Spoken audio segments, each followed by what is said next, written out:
एक नई वीडियो के साथ आज मैं फिर हाजिर हूँ, आपका होस्ट और दोस्त विक्रांत जोशी। आपका स्वागत करता हूँ मेरे रिव्यू मास्टर में, जिसमें हम लेके आते हैं वर्ल्ड अफेयर्स और डिफेंस के दिन भर की टॉप खबरें। तो चलिए जान लेते हैं। तो हमारी मर्चेंडाइज में बम्पर सेल आ चुकी है। ये टी शर्ट आपके घर 300 रुपए में पहुंच जाएगा, कोई शिपिंग चार्ज नहीं लिया जाएगा आपसे। और ये सारी कुछ टी शर्ट्स 350 रुपए में आपके घर पहुंच जाएगी, कोई शिपिंग चार्ज नहीं लिया जाएगा आपसे। हमें व्हाट्सएप पे पूछिए कि कौन कौन से डिजाइन किस प्राइस में उपलब्ध हैं। व्हाट्सएप नंबर आपके स्क्रीन के सामने है। 100% कॉटन होगी। बच्चों की टी शर्ट्स भी हमारे पास उपलब्ध है। 500 रुपए में 3 पहुंच जाएंगी आपके घर पे, कोई शिपिंग चार्ज नहीं लिया जाएगा।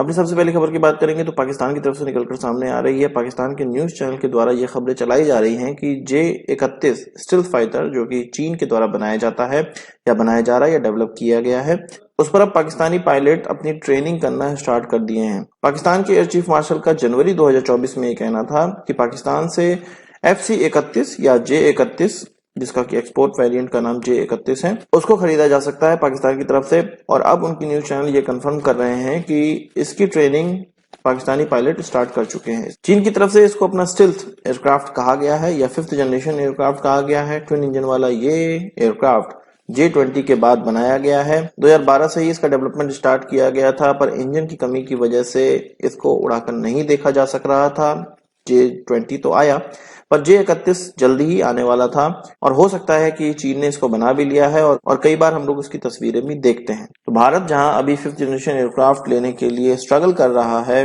इवन 4th जनरेशन एयरक्राफ्ट तेजस के लिए भी हमें इंजन की दिक्कत आ रही है, वहीं पाकिस्तान चीन के भरोसे 5th जनरेशन एयरक्राफ्ट प्राप्त कर रहा है। आपका इस पर क्या कहना है, कमेंट बॉक्स में जरूर बताइएगा। चीन की बात ही चली है तो यूएस की बात हम लोग कर लेते हैं। यहाँ पर यूएस का चीन पे जो डिपेंडेंसी है उसकी बात कर लेते हैं। असल में यूएस में एक रिपोर्ट निकल कर आई जो कि उनकी पार्लियामेंट्री कमेटी के द्वारा बनाई गई थी। 114 पन्नों की रिपोर्ट में यह कहा गया है कि अगर अमेरिका चीन के साथ युद्ध में आता है तो अमेरिका के जो एम्यूनिशन है, जिसमें कि एंटी शिप मिसाइलों की भी बात करी गई है, जो उनका एम्यूनिशन है वो केवल 3 से 4 हफ्तों के लिए काफी है।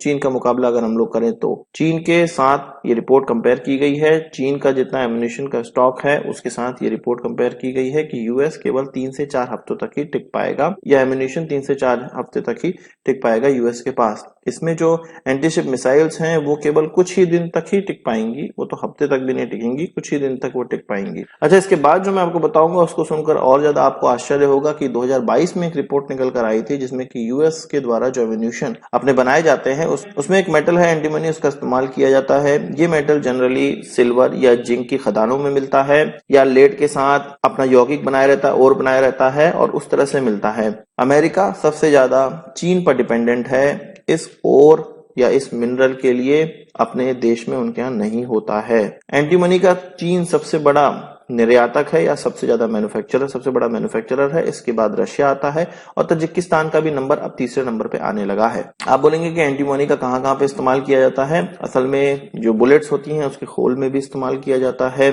इसके अलावा आर्मर्ड पियर्सिंग बुलेट जो बनाई जाती है उसके शेल में भी इसका इस्तेमाल किया जाता है। Night vision goggle, explosive formulation में, फ्लेयर्स में, न्यूक्लियर वेपन में और इंफ्रारेड सेंसर्स में भी इसका इस्तेमाल किया जाता है।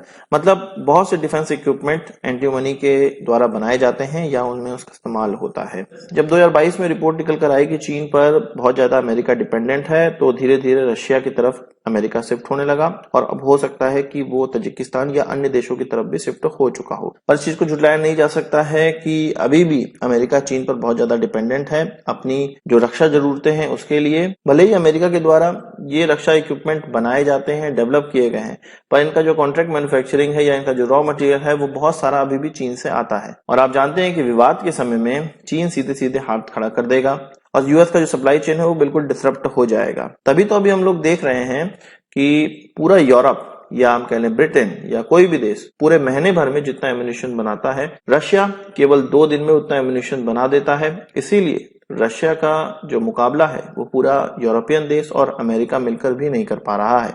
और अब रशिया के साथ तो चीन भी जुड़ा हुआ है, साथ ही साथ नॉर्थ कोरिया भी जुड़ा हुआ है। इसी तरह की सप्लाई चेन डिसरप्शन की बात अगर हम लोग करें तो जी एरोस्पेस में देखने को मिल रहा है और इसकी प्रॉब्लम भारत के साथ आ रही है। इसके लिए भारत को ज्यादा प्रॉब्लम हो रही है। हम जानते हैं कि तेजस MQ-1A फाइटर जेट में जी का एक इंजन F404 लगता है या उसी इंजन के लिए इस एयरक्राफ्ट को डिजाइन किया गया है और हम जान रहे हैं कि वो लोग हमको इंजन डेवलप नहीं कर पा रहे हैं। ये माना जा रहा है कि जी का जो एज ए कंपनी थी उसको 3 भागों में बांटा गया अप्रैल 2024 में, जिसमें कि जी एरोस्पेस के अंतर्गत ये जितना भी एविएशन सेक्टर की चीजें थी वो आई। अब उनके जो कंपनी लेवल पे जो मॉडिफिकेशन हो रहे हैं या कंपनी लेवल में जो डिसीजन लिए जा रहे हैं, साथ ही साथ उनकी जो सप्लाई चेन है वो डिसरप्ट हुई है, जिसके कारण हमें इंजन की जो डिलीवरी है वो नहीं हो पा रही। और इसमें बहुत बड़ा हाथ चीन का भी है, क्योंकि बहुत से कंपोनेंट ऐसे हैं ही जो कि अमेरिका के द्वारा इस्तेमाल किए जाते हैं, जी के द्वारा या उनके इंजन में इस्तेमाल किए जाते हैं, अन्य चीजों में इस्तेमाल किए जाते हैं जो कि चीन से आते हैं। चीन से यूएस का विवाद है। चाइनीज वायरस के बाद बहुत से एम्प्लॉयज जी के द्वारा निकाले भी गए और उनका जो मैन्युफैक्चरिंग है वो स्लो डाउन हो गई। इसमें एक बहुत महत्वपूर्ण कंपोनेंट टाइटेनियम जो कि उनके द्वारा चीन से इंपोर्ट किया जाता था वो भी डिसरप्ट हो गया, इसलिए इस तरह की प्रॉब्लम देखने को मिल रही है। वहीं अगर हम लोग बात करें F-18 सुपर हॉर्नेट की, उसमें भी जी का इंजन लगता है F414, और कोरिया और स्वीडन को इसकी अभी नई डील हुई है, पर उनको इंजन मिलने में प्रॉब्लम नहीं हो रही है क्योंकि कोरिया और स्वीडन के द्वारा अपना लोकल प्रोडक्शन उसका स्टार्ट कर दिया गया है। वो यूएस पे डिपेंडेंट है नहीं, थोड़ा सा रॉ मटेरियल के डिपेंडेंट है, पर बहुत ज्यादा मैन पावर के लिए यूएस पे डिपेंडेंट नहीं है। इसी तरह से भारत को भी स्टार्ट करना चाहिए, भारत के अंदर ही भले ही हम लोग लाइसेंस प्रोडक्शन करें, पर एटलीस्ट रॉ मटेरियल या इक्विपमेंट आने के बाद मैन पावर की दिक्कत तो नहीं होगी और जल्द से जल्द उसका निर्माण भारत के अंदर किया जा सकेगा। आपका इस पर क्या कहना है कमेंट बॉक्स में जरूर बताइएगा। बात कर लेते हैं ब्राजील की। ब्राजील ब्रह्मोस मिसाइल देने के लिए बिल्कुल तैयार है और जल्द ही हम लोग ये सुनेंगे कि ब्रह्मोस मिसाइल ब्राजील के द्वारा भी खरीद लिया गया है। लगातार उनके डेलीगेशन भारत का दौरा कर रहे हैं और भारत के साथ इसका नेगोशिएशन चल रहा है। इसके अलावा बात कर लेते हैं, हमारे रक्षा मंत्री को एक पत्र लिखा गया जो कि हमारे सो कॉल्ड कंसर्न सिटीजन्स की तरफ से लिखा गया। एक ग्रुप है 25 लोगों का जिन्होंने अपने आप को कहा है कंसर्न सिटीजन्स, और उनका कंसर्न क्या था? उनका कंसर्न ये था कि भारत के द्वारा इजराइल को जो एम्यूनिशन भेजे जा रहे हैं या बेचे जा रहे हैं वो न दिए जाए। इस जो 25 लोगों के कंसर्न सिटीजन का जो ग्रुप है उसमें डिप्लोमेट्स हैं, पुराने जजेस हैं, एक्टिविस्ट हैं, राइटर, इकोनॉमिस्ट, ये सभी लोग डिफेंस मिनिस्टर को लिखते हैं कि जल्द से जल्द उन कंपनियों का लाइसेंस कैंसिल किया जाए जो कि इजराइल के साथ ज्वाइंट वेंचर करके भारत में इजराइल के लिए हथियार बना रहे हैं या इजराइल को हथियार एक्सपोर्ट किया जा रहा है। इसमें प्राइवेट कंपनी और सरकारी कंपनी दोनों शामिल है और हमारे रक्षा मंत्री के द्वारा defence production and directorate general of foreign trade के जो सेक्रेटरी हैं उनको ये जो लेटर है वो फॉरवर्ड कर दिया गया है। अब उनके द्वारा कोई कदम उठाया जाएगा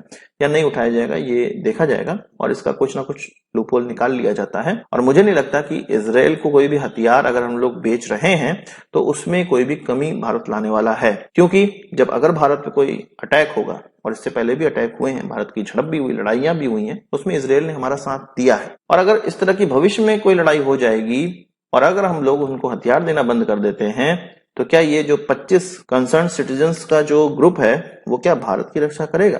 वो क्या दूसरे देशों के साथ भारत की जो रिलेशन है उसको सुधारने का प्रयास करेगा? कभी नहीं करेगा।